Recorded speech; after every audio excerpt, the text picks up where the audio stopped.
Je savais qu'initialement, l'Institut Luciole désirait un jour acquérir un autre point de service pour les enfants plus âgés, de 13 ans à 21 ans. Mais faute de financement, le projet était toujours sur la glace. Et moi, en tant qu'utilisateur, et un enfant qui approchait l'âge de 12 ans, j'avais une préoccupation comme les autres familles. Et j'ai toujours voulu m'impliquer dans la communauté. Donc, c'est de là que j'ai eu l'idée d'initier le projet de la seconde maison, soit les enfants de 13 à 21 ans. C'est sûr que maintenant que je sais que le service va se poursuivre jusqu'à 21 ans, ça m'enlève beaucoup de pression sur les épaules. Puis en même temps, je viens de combler en réalité un besoin qu'il y avait pour plusieurs familles dans ma situation. Et moi, je travaille en construction, un peu comme M. Boucher. Donc, je rentre à 9 h le matin, 3 heures. Il n'y a pas un employeur qui va accepter ça. Je suis monoparental aussi.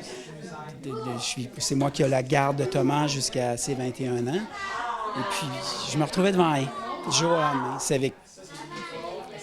J'ai essayé des pistes de solutions et j'étais même rendu à me dire, écoute, je vais louer un local, je vais me trouver un intervenant ou une intervenante qui va pouvoir le garder de 3 heures à 6 heures. Puis j'ai commencé à demander à mes contacts, mais c'est drôle, j'ai pas demandé tout de suite aux professeurs de l'école de la Cité. Ils m'ont dit « Hey, Dominique, je pense qu'il y a le service des petites lucioles qui rouvre une maison pour les grands. » Je dis « Ah ouais. »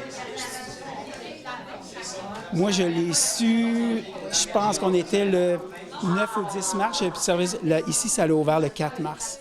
Donc, j'ai tout de suite dit « Avez-vous une place? » « Oui, pas de problème, on va le prendre l'année prochaine. Voulez-vous prendre avec ou sans repas? » Puis tout. Quoi?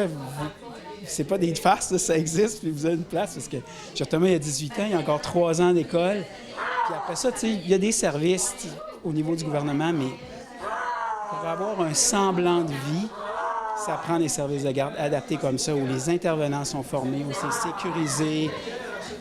Moi, j'ai vu plein d'endroits, là, puis ici, c'est vraiment top. Actuellement, il y a une vingtaine de familles. Ici, on est en opération depuis le printemps. Je dirais qu'à chaque semaine, depuis le début septembre, c'est un appel au moins par semaine, sinon 2, de nouvelles familles qui apprennent tranquillement que notre service existe. Par jour, par choix, on ne va pas à plus que 15 jeunes à la fois. Pour dormir, pas plus que 10. On pourrait aller plus que ça, mais nous, le côté familial, le côté un peu comme à la maison, on y tient beaucoup. C'est la même chose dans la maison des petits. Encore là, il faut financer tous ces services-là. C'est notre défi.